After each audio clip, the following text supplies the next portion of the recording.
Sadiq Shwehdi. It's 1984. We are in Libya. A scorching morning in Benghazi, April 7th, a day known as University Day. Students all over the country were brought by buses to a packed basketball stadium, told they were there to cheer for a game. But the opening ceremony wasn't music or sport. It was a public execution for a university student, shown live on national TV for every family in Libya to see, broadcasting one message: don't play with Gaddafi. This moment would be remembered as one of the darkest in Libya's history. But to the regime, April 7th was known by a different, chilling name: the Day of Judgment. It was a date chosen not at random, but as a direct annual act of state terrorism, a ritualistic warning to the intellectual class on the anniversary of student protests they crushed years earlier. A young man, likely in his late 20s, was sitting at the center. His name was Sadiq Shwehdi. He has just witnessed one of his friends being hanged to death. His thick, dark hair was damp with sweat, plastered to his forehead from the heat and the sheer terror of the moment. A short beard framed his frightened, exhausted face. He wore what seemed to be a rumpled shirt and jacket, perhaps the clothes he was arrested in, now disheveled and heavy from days of interrogation. He's on his knees, hands cinched tightly behind his back with ropes like an animal. He seems to be pleading for his life before the crowd, every muscle in his neck strained as he faces the table with several members of the Revolutionary Committee sitting behind it, acting as the prosecutors. In front of them stood a large sign that read in bold letters, "People's Prosecution." Sadiq was a 30-year-old Libyan student who had been studying electrical engineering abroad in the United States. He was accused of conspiring to assassinate the leader of the Libyan revolution, Muammar Gaddafi. There was no lawyer, as Gaddafi had banned the practice of law. There was no defense, only a forced confession and a verdict decided long before the students arrived. The 80s were the most terrifying years in Libya, a period of ruthless paranoia under Muammar Gaddafi's rule, fueled by the failed coup attempt on his compound in 1984. From that moment, he launched a campaign of fear, arrests, and public executions, vowing to crush any voice of opposition. The revolutionary committees were his armed and ideologically trained eyes and ears.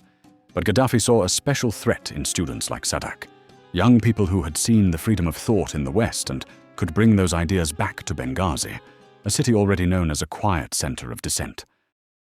Sadiq had returned under strong pressure from the Libyan embassy in Washington. Internal security immediately banned him from leaving the country again. He continued his studies in Benghazi, a city where the revolutionary committees were always watching. His classmates noticed he was being followed due to his open talks about freedom and private criticism of Gaddafi. After a raid on his apartment, Sadiq was arrested right in front of his peers, taken to the dreaded security headquarters, and tortured for several days until he was forced to sign a confession. He was brought to the basketball court, weak, terrified, and handcuffed.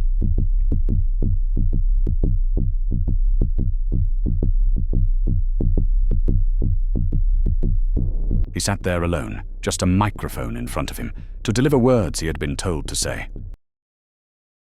The footage begins with the crowd cheering for the execution. Just minutes earlier, Sadiq had watched one of his classmates hanged before his eyes. Now, he knew his turn was coming. He said, "I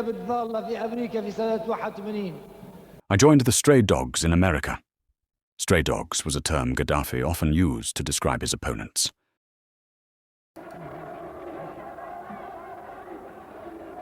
Among the crowd was a young woman named Huda bin Amer. She was already a feared member of the committees, and she had a personal motto that defined the regime's brutality.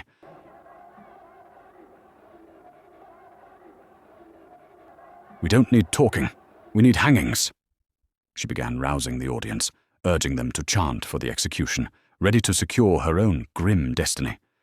Moments later, they read out the death sentence.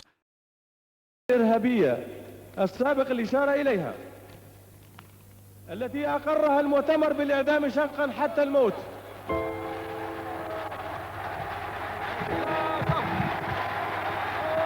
And placed Sadiq on the execution platform.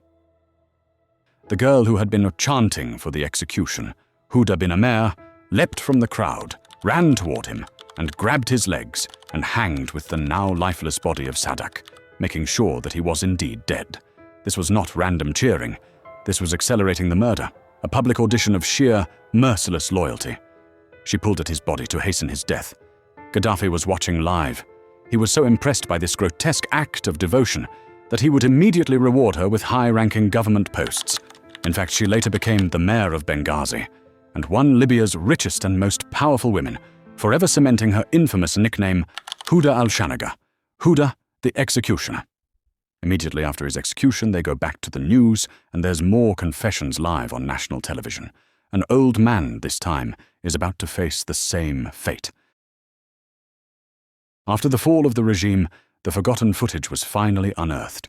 Sadiq's brother had recorded the broadcast on tape and kept it hidden, unwatched, for 27 years.